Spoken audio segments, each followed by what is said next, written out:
When Final Fantasy X released over 20 years ago, there was a considerable amount of expectation. Not only would it be the latest entry into the now extremely popular Final Fantasy franchise, it would also be one of the first major games released on the PlayStation 2, and, as such, all eyes were focused on what was expected to be a killer app. It did not disappoint. Famitsu awarded Final Fantasy X a 39 out of 40, the highest score ever granted to a game from the Final Fantasy franchise, and at the time, it was the 10th highest score ever given to a game by that publication. Western critics were impressed with equal measure, with the majority of publications awarding the game scores of 9 or 10 out of 10. Such praise was incredible when you consider the struggles Final Fantasy X had encountered throughout development. It would see proposed features falling by the wayside due to technical issues and overambitious goals, almost the entire story and cast of characters scrapped as it just wasn't working, and production happening under the looming shadow of the financial perils facing the company.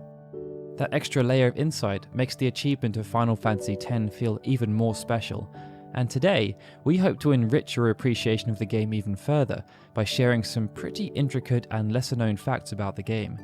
And as this is the third iteration of our Final Fantasy X Facts series, we're taking things to the next level. So, be sure to subscribe if you haven't already for more high quality Final Fantasy content, and from a rather random sponsorship deal that helped to promote Final Fantasy X to a seemingly disparate audience, through to a detail unearthed alongside the HD remaster that shows just how unstable Seymour really was, let's run through some facts about Final Fantasy X in our typical granular style that we're pretty confident you still didn't know. Oh, and while we have your attention, we've received numerous comments about people unfortunately missing out on our Kickstarter campaign for the Legacy of the Crystal. If you're in that camp, well, you're in luck, as we've just launched a pre-order store on BackerKit, and we've put a link in the description below. We plan to keep the store open for the next few months, so there should be plenty of time to grab a copy before we close everything up and start production. Now, on with the video. When Final Fantasy X launched, it featured a rather unorthodox progression system, at least in comparison to what had been seen within previous games. Although there had been some degree of deviation, with supplemental systems like materia and junctioning used to enhance the abilities and affect the strength of each character, there had always been a notion of character levels, and these would be increased by gaining experience. Final Fantasy X flipped that notion on its head. Experience would still be gained after defeating enemies, but it would no longer be used to improve characters in predetermined ways, at least not forever. And this was made possible through the Sphere Grid. Unlike previous systems, where each character would have fixed abilities that they would learn at certain levels, or stat growth that was based on assigned classes or roles they were supposed to fill, the Sphere Grid was much less linear. And although there were still restrictions at the start, no doubt put in place to help players learn about the game and its various mechanics, once enough progress had been made, characters could deviate away from those predetermined paths, with the ultimate objective being that every character could maximize every stat and learn every ability. It ended up being a pretty awesome progression system that rewarded time invested by players and allowed them to tailor characters to suit their needs. But despite how ingrained it felt, the Sphere Grid was not planned from the start. Instead, the developers were going to adopt a system that was similar to what had been used within the previous few iterations, standard level progression with a supporting system that would allow for character customization. This information was revealed when Final Fantasy X was shown off to the general public at the Square Millennium event. Footage was shown from what was then a prototype, and when the menu system appeared, it featured Tidus and Yuna, each with an associated character level. This system was then confirmed when the Final Fantasy 25th Memorial Ultimania series was released, as the early progression system was shown alongside numerous other menu concepts. The same page also showed off what was meant to be a complementary character customization system that, despite being cut from the final product, still lingered with certain design choices, and that's because it was related to tattoos. Alongside their level, which would boost stats, each character was meant to be given access to what was dubbed the tattoo system. This would have appeared in the menus as a 100 by 100 grid that would act as the representation of an area on a character's body. At the start of the game, only a small area of the grid would be accessible, but 2 squares would become available for every level the character gained. Space would then be used to adorn a variety of tattoos, something that would grant AP to the character, allowing them to learn new abilities. Now, even though this system was ultimately cut from the game, a few characters still featured elaborate tattoos as part of their character designs, including, but not limited to, Seymour and Brother. One of the more memorable sequences within the story of Final Fantasy X revolved around the party storming Bevelle, attempting to stop the wedding between Yuna and Seymour, and acquiring Bahamut as an Aeon, before then being captured upon exiting the Cloister of Trials.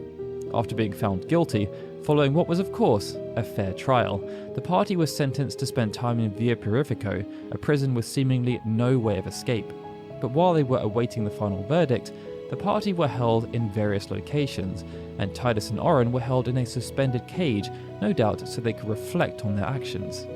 It was here that we would see another fun interaction between Auron and Maester Keenock, who were of course old friends and rivals, as well as more character development between Auron and Tidus. But one of the most interesting aspects of this sequence related to the cage itself. Throughout Spira, numerous languages could be found, including Spiran script, Albed writing, Yevon script, and summoning glyphs. Each were used throughout Spira in purposeful ways, with the scenario team, which was led by Motomo Toriyama, taking the time to ensure that they weren't just used randomly. Every time these languages appeared, they would translate back to either English or Japanese words or phrases, and it showed the significant attention to detail the development team employed when they went about the act of building the world. And that attention to detail could be seen with the jail cell. On the floor, underneath where Tidus was often positioned, was some scrawling, no doubt written by a previous occupant of the cell. But despite numerous efforts, nobody within the fandom, to our knowledge at least, has been able to reliably align the symbols written with any known language used throughout Spira. As such, nobody has been able to decipher what the message actually says, and it begs the question, is this just hard to read because of the annoying angle or how small it appears, even within the HD remaster, or is the language one that was used in a bygone era that nobody can read? What do you think? Now, throughout the late 1990s, Square spent a significant amount of money on marketing their products. What started out with tens of millions of dollars spent on making the masses aware of just how awesome Final Fantasy VII was, did not slow down. Final Fantasy VIII, for example, saw Square join up with Toyota in order to give fans the chance to win a brand new Toyota Echo. And in Japan, it saw them produce an entire Final Fantasy IX themed commercial in conjunction with Coca-Cola. Given the importance of Final Fantasy X to both Square and Sony, a similar trend was followed, and alongside a huge array of merchandise, including an array of Coca-Cola figurines, it saw them strike up an interesting partnership with another company famed for their storytelling. In the first of what would become a go-to marketing effort for Square, and then subsequently Square Enix, it would see the publisher team up with what at the time was known as the World Wrestling Federation, as Final Fantasy X was installed as the principal sponsor of the 2002 Royal Rumble. Many years later, famed scenario writer Kazushige Nojima shared on Twitter a copy of Final Fantasy X that was signed by many of the WWF superstars that were competing that night, including Spike Dudley, the Hurricane, and Stacy Keibler. In the years that followed, Square Enix would continue this form of marketing. The 2003 Armageddon pay-per-view was sponsored by Final Fantasy X-2, with Taz even quote-unquote playing the game on air. In 2004, the Backlash pay-per-view was sponsored by Drakengard, and even more recently, the NXT TakeOver Phoenix event was sponsored by Kingdom Hearts 3. Perhaps the most notable event in recent times, however, was Final Fantasy XIV sponsoring WrestleMania 33, something that led to the New Day dressing up as a monk, red mage, and samurai when they came out to the ring. Due to the focus placed on Yuna, it's often easy to forget, outside of being the daughter of High Summoner Braska, that there was nothing inherently special about the pilgrimage she was undertaking. The same pilgrimage was walked by both Donna and Isaru, who we can assume were only two of a selection of present-day summoners, and in the past, even though only a handful of summoners had ever been successful in their quest to defeat Sin, we know that many pilgrimages had ended in either failure due to death or morale-crushing defeat. Some of those summoners were met by Yuna as part of her quest. Lady Belgemine, for example, would end up remaining on Spira as an unsent to act as a mentor to summoners, assisting both Braska and Yuna. Father Zook was supported on his pilgrimage by both Waka and Lulu before deciding to abandon the journey and become a priest in Brevelle. And then there's Lady Ginham, who Lulu volunteered to serve as guardian for in the hopes that they would be able to defeat Sin and remove the need and desire for Yuna to try and do the same. Unfortunately, Lady Ginham perished after acquiring Yojimbo from the Cavern of the Stolen Faith. Many of these summoners, along with the likes of Lady Yunalesca, High Summoner Gandorf, High Summoner Oholland, High Summoner Jokun, and Seymour Guado, are well known to the majority of players, but there was another summoner revealed throughout the narrative that didn't even receive a name, the sister of Owaka the 23rd and Once. Owaka the 23rd and Once both appeared throughout Final Fantasy X as travelling merchants who sold items and equipment to the party. But unlike many of the other NPCs who could be encountered throughout Spira, they both followed the party, often when there was great risk involved, in order to support Yuna on her pilgrimage. Such was their dedication to supporting Yuna that Owaka would even end up being arrested by Yevon for conspiracy, something that would lead to him giving up the merchant life. But after speaking with Owaka and Luca after his escape, the motivation behind their devout support of Yuna would be revealed. Their sister was once a summoner. She died 7 years prior to the events of Final Fantasy X, presumably on her pilgrimage, and perhaps it's because Owaka and Once weren't able to support her during that time, either financially or as guardians, or that Yuna reminded them of their sister, that they chose to do whatever they could to support Yuna on her pilgrimage and ensure its success despite the numerous perils involved. Changing tact, we're now going to focus on Final Fantasy X's incredible battle system. Now, it might be surprising to learn that what became known as the conditional turn-based battle system, or count-time battle system as it was known in Japan, was not the initial vision for how combat would be realised in the game. With Hiroyuki Ito already preoccupied with Final Fantasy IX, Square assigned Toshiro Tsuchida as the battle director on Final Fantasy X. Tsuchida had previously gained fame as the founder of G-Craft, a video game development company purchased by Square, and for creating the tactical turn-based role-playing franchises Front Mission and Arc the Lad. But despite having considerable pedigree as a director of complex battle systems, Tsuchida realised he had some pretty big shoes to fill, and his initial plan was to implement a slight evolution of the well-established active time battle system that had been developed and honed by Ito over the previous decade. Despite that initial intention, due to the sheer ambition associated with the project, Tsuchida believed the ATB system would no longer work. As such, there became an intention to create something much more dynamic. With enemies planned to appear on the field map, the notion of seamless battle integration was therefore explored, and planning work was done around allowing the playable characters to walk around the field during encounters and take a more active role in combat. It was an interesting vision, but it was ahead of its time. With Final Fantasy X acting as one of the first games Square were developing for the PlayStation 2, there was an overestimation about how easy it would be to develop for this new architecture. And with the programmers realising that they had bitten off more than they could chew, ambitious plans had to be scaled back. In response, Tsuchida developed the conditional turn-based battle system, which on the surface would appear to be quite a simple system, not too dissimilar from what had been seen within the earlier 8-bit Final Fantasy games. But much like the charge time battle system, which Hiroyuki Ito had developed for Final Fantasy Tactics, it was much more complicated when looking under the hood. And that was because instead of simply operating on the basis of there being rounds or turns, it instead used a tick system. It meant that every participant in the encounter would be assigned a counter that would denote who had the next turn. For every tick, this counter would be reduced by 1 point, but any action taken would then combine with the unit's agility to increase the tick score, as well as any status effects such as haste or slow.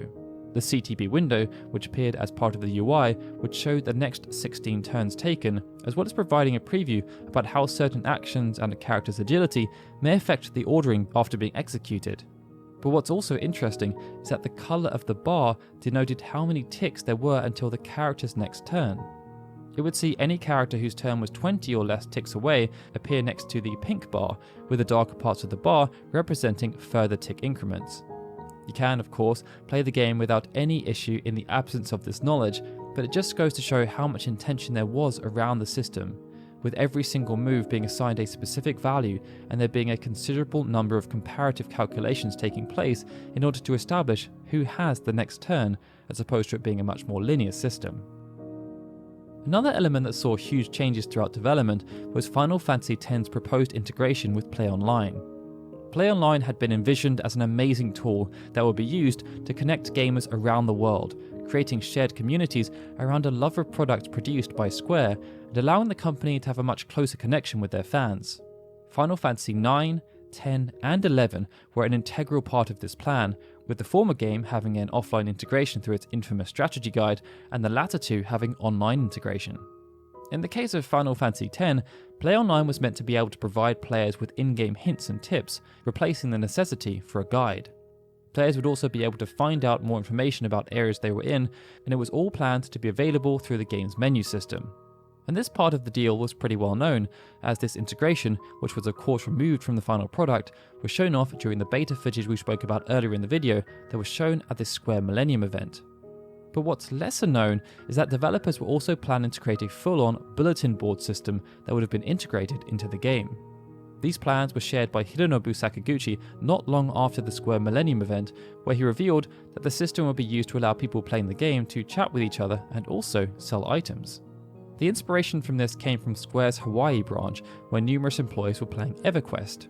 But they realised that when they were playing the game, they could not check bulletin boards simultaneously, with emails also going unanswered as there was no notification system.